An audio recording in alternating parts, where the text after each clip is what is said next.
The streets of the Shafat camp have been Abd al-Jawad Mahaysan's home for decades. But that wasn't always the case. He was born in Ramla, a city now in Israel, and then lived in Jerusalem's old city. War made him leave both, but his attachment to his long-lost homes is still strong.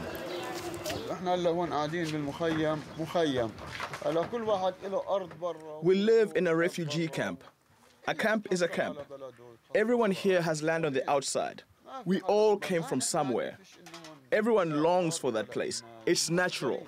We're here with no land. We're displaced. We left our lands behind. We came here and we are like guests. People all over Shafat have stories similar to Abd al-Jawad's. The UN serviced camp was set up to house refugees who had fled the 1948 war that saw the establishment of the State of Israel, and then the 1967 war that saw Israel occupy the West Bank. But its residents are in a limbo, as the camp is administered by Israel as part of Jerusalem, yet it lies on the Palestinian side of Israel's separation wall.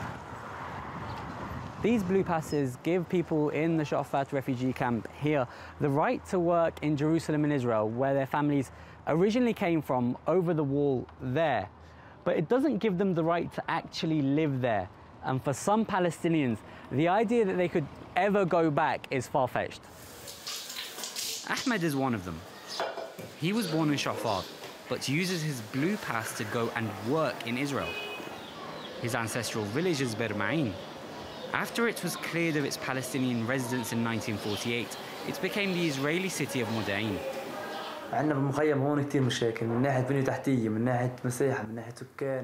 In the camp, we have a lot of problems. Infrastructure, space, the streets. The UN doesn't provide enough services.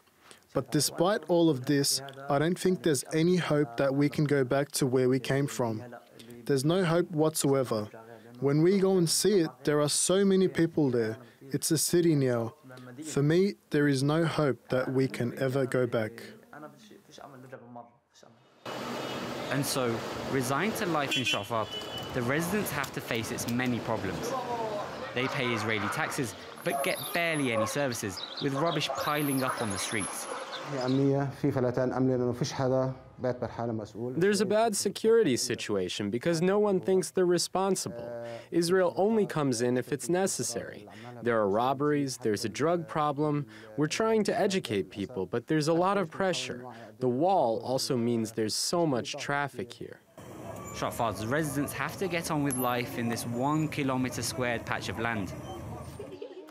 And for the camp's children, the ancestral lands their families originally came from are further away than ever. Abu Bakr al-Shamahi, TRT World, Shafat Camp, Jerusalem.